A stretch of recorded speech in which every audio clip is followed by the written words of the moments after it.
আসসালামু আলাইকুম ওয়া রাহমাতুল্লাহ। আজকে আমরা তাখতি নাম্বার 12তে জানব সুকুন বা জাজমের অনুশীলন। যে অক্ষরের উপর জাজম বা সুকুন থাকে তাকে ডান দিকের অক্ষরের সাথে মিলিয়ে পড়তে হয়। জাজম যুক্ত অক্ষরকে সাকিন বলে। সর্বপ্রথম আমরা জেনে রাখি সাকিন কাকে বলে। যে অক্ষরের ওপর জাজম থাকে মানে জাজম যুক্ত অক্ষরকে সাকিন বলে। আর এই সাকিন অক্ষরকে কীভাবে পড়তে বলছে, যে অক্ষরের ওপর জাজম বা সুকুন থাকে তাকে ডান দিকের অক্ষরের সাথে মিলিয়ে পড়তে হয়। আর 3 নম্বরে বলছে সাকিন যুক্ত হামজাকে একটু ঝটকা দিয়ে পড়তে হয়, একটু ঝটকা দিয়ে পড়তে হয়।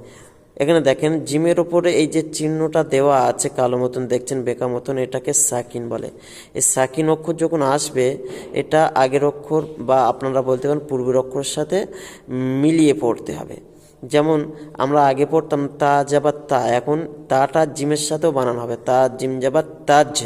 এক কথা মিলিয়ে পড়া, সাকিন অক্ষরকে পূর্বের অক্ষরের সাথে মিলিয়ে পড়ব।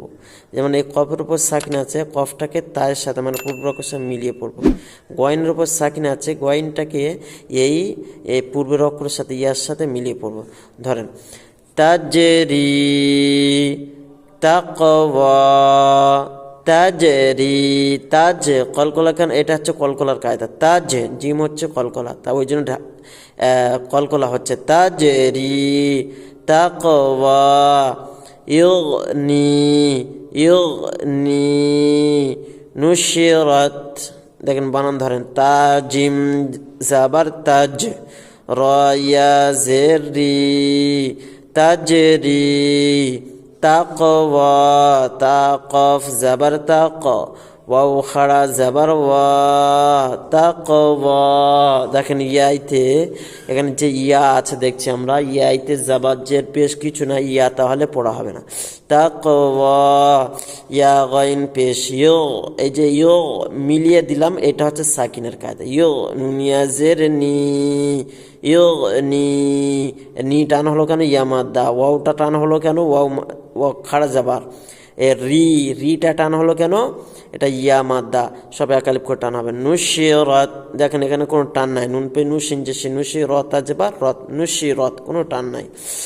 রুফিআত, রুফিআত, ইয়ানকালিবু, ইকফা হচ্ছে নুন সাকিন পরে কফ এসে, হরফে ইকফা 15টি অক্ষর তা সা জিম দাল জাল জা সিন শিন সদ ত জ ফা কফ কাপ, এর মধ্যে থেকে কফ এসে, সেই জন্য নুন সাকিনকে ইকফা করে পড়তে হবে। ইয়ানকালিবু। আর আরেকটি কায়দা হলো সাকিন, যেহেতু নুনের উপর জাজম আছে তাহলে এটা নুন সাকিন, নুন সাকিনটা কি করতে হবে, আগের অক্ষরের সাথে পূর্বের অক্ষরের সাথে মিলিয়ে পড়তে হবে। ইয়া নুন যাবার ইয়া, কফ যাবার ক, ইয়া ক, লাম জেরলি ইয়া কালি, বা পেশবু ইয়া কালিবু, লাইসা হুশিরাত, ইয়ালামু, সুতিহাত, ইউওয়াস ওয়েসু, ইউওয়াস ওয়েসু, ইয়া পেশ ইউ, ওয়াও সিন যাবার ওয়াস, ইউওয়াস ওয়াও জের ভি, ইউওয়াস ভি সিন পেশু, ইউওয়াস ওয়েসু, ইউসকাউনা, ইউসকাউনা, ওয়া আলকাত, ওয়া আলকাত, ওয়াও জবর ওয়া, হামজা লাম যাবার আল, ওয়া আল, এটা মিলিয়ে পড়া, হামজা লামটাকে মিলিয়ে পড়তে কেন সাকিন এসছে। কফ তা যাবার কত, এটাও মিলিয়ে পড়তে যেহেতু তার উপর সাকিন এসে, কফ তা যাবার কত, ওয়া আলকাত, আফালা ইয়ালামু, আফালা ইয়ালামু, ইযা বু'সিরা, ইযা বু'সিরা, বাইন পেশ বু, এটা মিলিয়ে পড়া। فألهمها فجورها وتقواها। দেখেন ফাটা কিন্তু মিলিয়ে হবে না, ছাড় হবে, ফা যাবার ফা, আর হামজা লাম যাবার আল, এটা মিলিয়ে হবে। যেহেতু লামের উপর সাকিন আছে সাকিনটাকে পূর্বের অক্ষরের সাথে মিলিয়ে পড়তে হবে, কিন্তু কায়দায় কিন্তু বলেনি যে যে অক্ষরের উপর জাজম বা সুকুন থাকে তাকে ডান দিকের অক্ষরের সাথে তার আগের অক্ষরের সাথে মিলিয়ে পড়তে হবে, এমনটা বলে নাই। দেখেন পূর্বের অক্ষর বলে কি, লামের পূর্বের অক্ষর কি হামজা, তার পূর্বে যে ফা আছে এর সাথে মিলালেই হবে না, এই হামজা আর লামের সাথে পরের সাথে মিলাতে হবে। ফা আল হাজবার হা মিম জাবার মা হা মা ফা আল হা মা হা লিম জাবার হা ফা আল হা মা হা ফুজুরাহা ওয়া তাকওয়াহা আলাম নাশরাহ লাকা সাদরাক আলাম নাশরাহ লাকা সাদরাকা। হামজা জাবার আলাম মিম জাবার লাম আলাম, এই মিমটা লামের সাথে মিলিয়ে পড়া কেন সাকিনের কায়দা। নুন শিন জাবার না, শিনটাকে নুনের সাথে মিলিয়ে পড়া সাকিনের কায়দা। র আর হাটা মিলিয়ে পড়া কেন, হাটা সাকিনের কায়দা, র আর হা সাকিন মিলিয়ে হবে। আলাম নাশরাহ লাকা সাদরাকা হাল আতাকা, এ হা লামটা মিলিয়ে হবে কেন, লামের উপর সাকিন আছে। ফালাহুম আজরুন গায়রু মামনুনিন। দেখেন আমি একটা কথা আপনাদের বারবার বলছি, হয়তো আপনারা এটা ভুল বুঝতে পারেন। আপনাদের ইয়ারটা ভালো করে রাখার জন্য, মনে রাখার জন্য এটা আমি সহজ করে বলছি। যে আমি বারবার বলছি যে কায়দায় আমরা পড়েছি যে যে অক্ষরের উপর জাজম বা সুকুন থাকে সেই অক্ষরটাকে সাকিন বলে। সেই অক্ষরটাকে কি বলে, জাজমযুক্ত অক্ষরকে সাকিন বলে। তাহলে লামটা হচ্ছে কি জাজমযুক্ত অক্ষর, ওই জন্য লামটাকে সাকিন বলা হয়।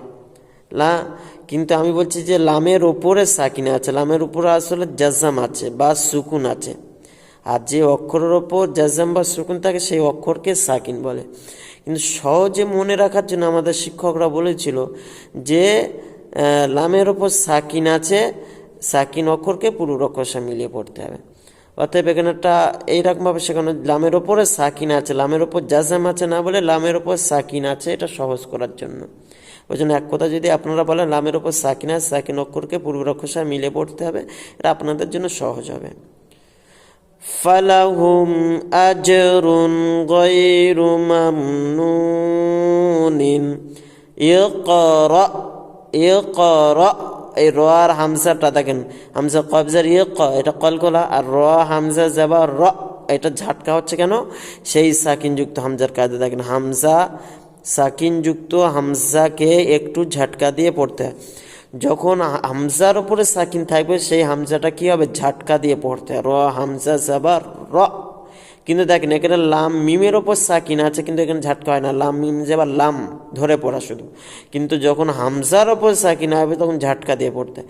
তা হামজা যাবার তা, তা পেশ তু, নুন যাবার না, তা তু না, ইয়া তিকা ইয়া মুরুনা। আজকের ক্লাস তাহলে এই পর্যন্ত। যদি আপনাদের কোনো জায়গায় যদি কোনো প্রশ্ন থাকে, কিছু জানার থাকে, অবশ্যই কমেন্ট বক্সে জানাবেন, আমি সেই প্রশ্নের উত্তর দেওয়ার চেষ্টা করব ইনশাআল্লাহ।